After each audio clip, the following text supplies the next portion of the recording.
and welcome to the class. How are you feeling today? I'm feeling great today. I'm happy to hear that. How was your day today? My day was great. I went outside to make some cards.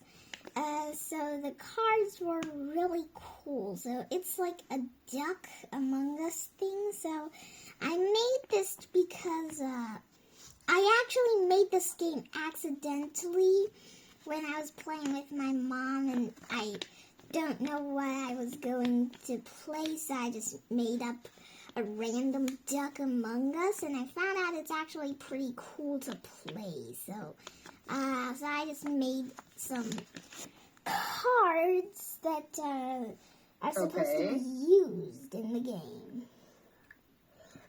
So it's like Wow. a duck that is it's a bunch of white little ducks in a farmer's pond, and one of the duck is actually a wolf that pretends to be a duck, and the wolf tries to eat everyone. And there's two ways to play.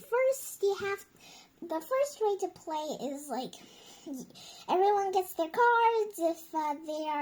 If on the card it says duck, and then they will be the duck, which is the crewmate in the original Among Us, and so it's like a pack of card thing like this. But I made a card that 9 cards that are like the same but just different, and one of the people will get the card that says wolf on it, so they are going to be the wolf. Okay. That is pretending to be the duck, and the first way to play, you are not supposed to tell the other people if you are a duck or not. The gray ducks with ears are supposed to be the imposters, and then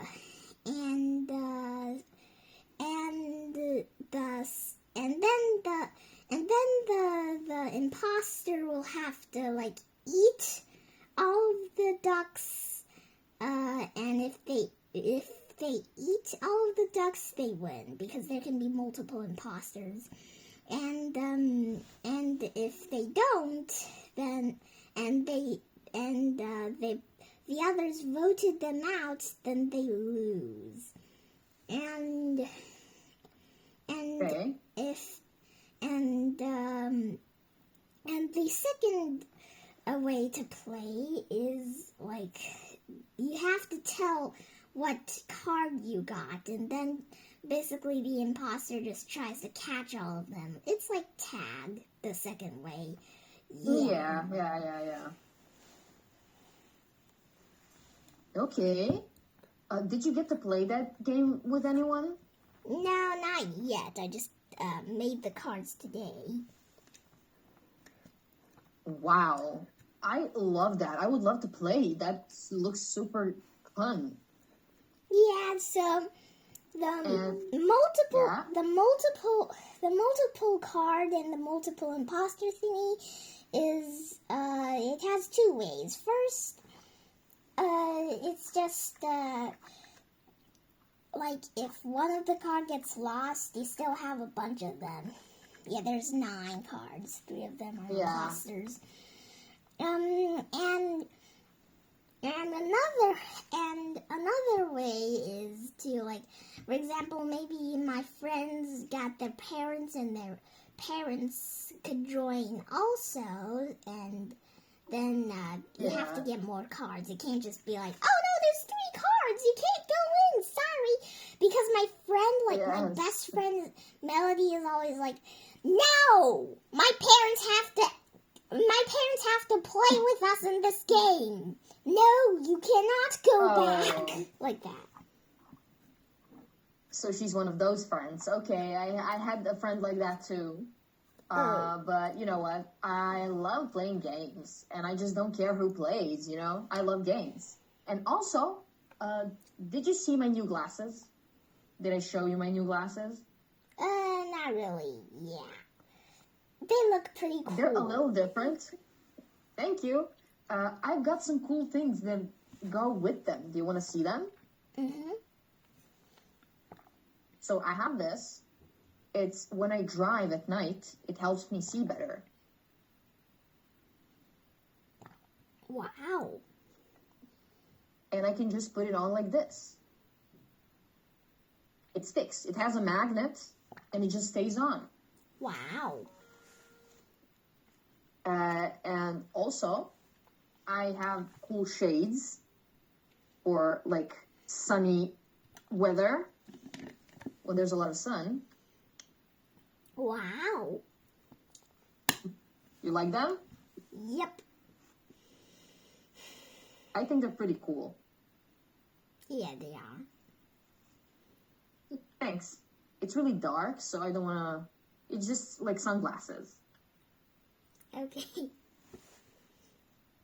So yeah, that was my newest investment. I had to change my glasses because the last ones were like very old and outdated, and my eyesight is worse.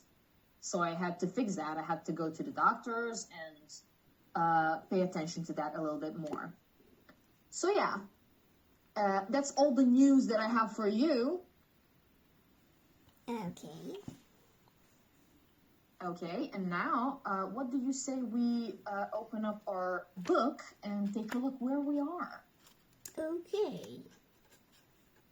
Perfect. Now, in the last class, remember doing this? Yep. Very well. So we had some elite athletes. We completed this core lexicon by giving examples. I told you that these people are the best at what they do. Now, what makes someone be the best at what they do? How can you be better than everyone else in one thing? You have to like keep doing it a bunch of times. Yes, that's true. I agree. Because there's a saying, and it says practice makes perfect, right? Mm-hmm. Yeah. If you look at the title, it says the triad of success. The triad. The triad means that there's the union of three important things. Can you see the three important things here? Yes, Can you the show me? brain and the What are bone connected to the brain is the third engine. Can you start from the first? Okay, so the legs, okay, so the legs are is the engine one, or are the engine one? Are The engine one, and the engine two is your hands, your blood, your heart, your everything, and some of your okay. bones. And the engine three is your brain and the bone connected to the brain. Okay. I loved how you broke it down, but if we focused at the text here, at what it says actually, engine one is actually the biological engine, right? It's a biological factor. Imagine that you want to be the fastest in your school. What do you have to do every day?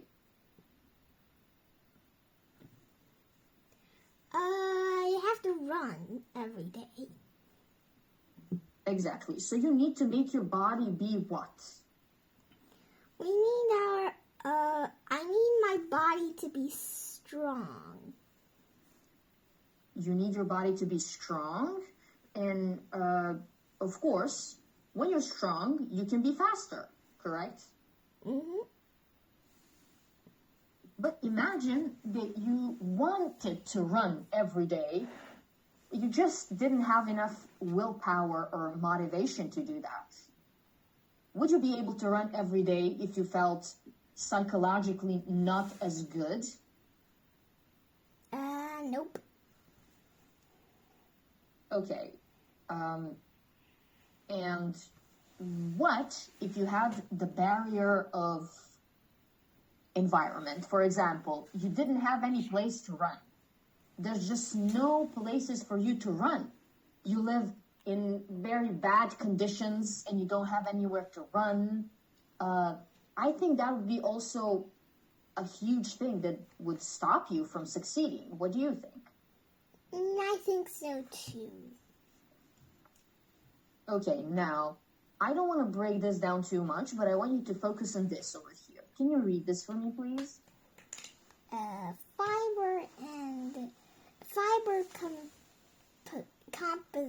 Composition. Composition. Fast versus slow twitch fiber. Altitude and Okay. hemoglobin. And cultural It's actually hemoglobin. Hemoglobin. And cultural adaptation. Anxiety management.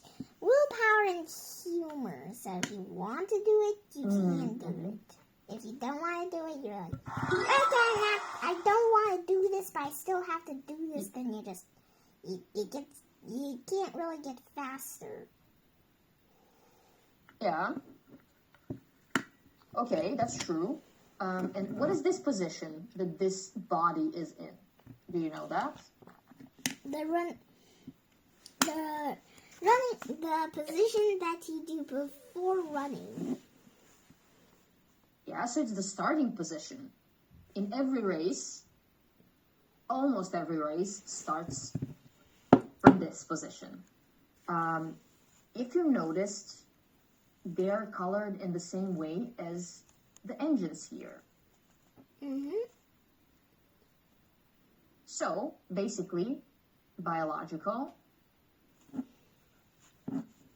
environmental, and psychological. Mm-hmm.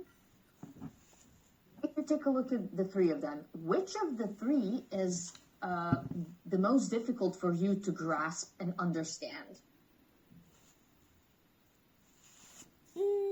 Probably this one. Okay. Okay, let's start with that one. Do you know what altitude means? Nope. Well, so I actually scanned it with the robot, but it says the level of the seawater, and I'm just like, what? It's basically how high are you positioned? It's very different if you run on the beach. Imagine that this is the beach, right? Imagine that you're running here, right? On this beautiful, side of the water. Imagine you're running here, you're training here. But now imagine that there's this gigantic mountain here. Imagine running there. Your body would feel kind of different, wouldn't it? Mm-hmm. Why? Because the mountain is higher and it has no matter how you run, you're like running straight or running in circles and like straight up and no, not straight up, just up. But if you're like running on the beach, you're just running like those water spiders or water mosquitoes. Or like that lizard that can run on water. You're just running flat, but it's like it's the sand is soft and stuff, kind of like water, but you're like just running on the flat surface. Yes, very good. So we just say that conditions for our bodies are different here and here. Mm-hmm. Also, I want to tell you something. When you are high up in the mountain, the air around you is a little different. There's much more pressure. Our body feels that, and it's much more difficult for us to breathe. Did you know that? Nope. Well, now you do. That actually both helps our body, and it's very difficult. It's better to train on the mountain because you train in very natural conditions. There's a lot of trees and everything's so beautiful, but also this is helping you because it's very healthy and natural around you. But air is the only thing that is a little difficult. Why? Your lungs, they feel more pressure to breathe. This is why some athletes prefer to go up on the mountain because this helps them develop enough lung strength so they can breathe very easily when they run the race here. So they go up to prepare themselves in the challenging conditions. And once they're down, they don't feel the weight. But they have been preparing in challenging conditions. So mountains are great for exercising and training. Also, they are a little challenging because the air, it's much more difficult for it to get inside of our bodies. Why is this important? Because of the altitude. The altitude like the is level greater. of the floor. Pardon? Is it like the level of the floor, sorry? Yes. That's why they called it the level of the seawater. We call it sea level. Why? Because if you look at our planets, seas and other waters should be positioned at level 0. Mountains, they go higher. But there are also some places that go below this. Some valleys, some holes in the ground. This is the level of depression. Okay. If it's below 0, we call it the level of depression. If it's above, it's on the greater altitude. So this is higher altitude here on the mountain. Okay. Good. And hemoglobin, let's explain it. Have you ever heard of this word before in your life? Nope. What do you think it can mean if we look at the structure of the word? We don't know, right? Like, but what does it sound like? Can you guess? Is it something about globes? That's actually perfect. It's not about globes, but it has to do with globes. They are globular. They look like this. Hemoglobin is actually something we have in our blood. Oh. I will give you a book explanation, and then I will break it down in like a normal human way, okay?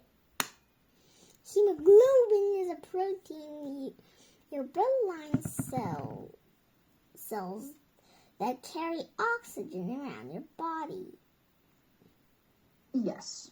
When you run and you breathe, your oxygen enters your lungs, and it goes where?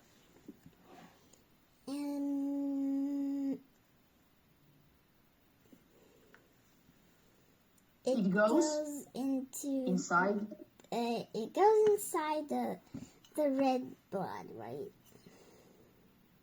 The red blood cells. Red blood cells are our blood.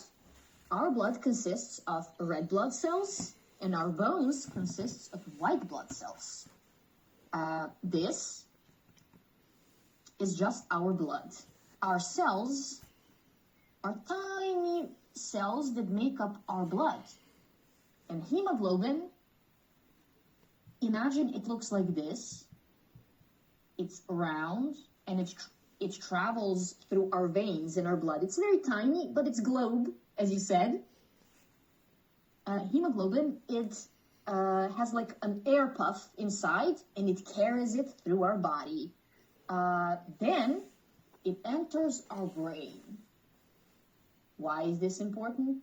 You know how sometimes people feel dizzy and they want to faint? Mm-hmm. Yep. Did you ever experience this? Nope. Well, I will tell you a situation. This happened to me. I was a senior year of high school, so I was 18, and we had a PE class, okay? We were out on the track next to the field, and we were running. Our PE teacher, he had a timer, and he timed our run. So, you need to run, let's see how much that is in meters. So you have to run 100 meters and 30 meters. And you need it to be very fast. So this was very important for my grade. I needed to make the time. I was preparing. I ran 30 meters. Very good time. Very good time. I ran 100 meters. Nailed it. Very fast. What happened after I ran 100 meters? I sat down and I fainted. I lost my consciousness. I just fainted. Why that happened? Because we had a PE class out in the sun. I didn't eat anything before. So hemoglobin didn't really have anything to work with. See, it's a protein. It needs something to move it around, not only oxygen. It needs to be created from something that gives us energy, which is often food. And I didn't eat anything, and I didn't have enough oxygen in my brain, so I fainted. This is why it's a little difficult for people that are not professional or elite athletes. This is why sometimes when we go up in the mountain, we cannot really run fast. But some elite athletes, they can. Because their hemoglobin prefers to go on greater altitudes to train. Oh. That makes their bodies very, very strong. I'm so sorry this took a long time to explain, but I hope at least I made it a little clearer for you. Okay. So, in your opinion, how would you describe hemoglobin? Like hemoglobin is a type of protein that carries oxygen and it's supposed to be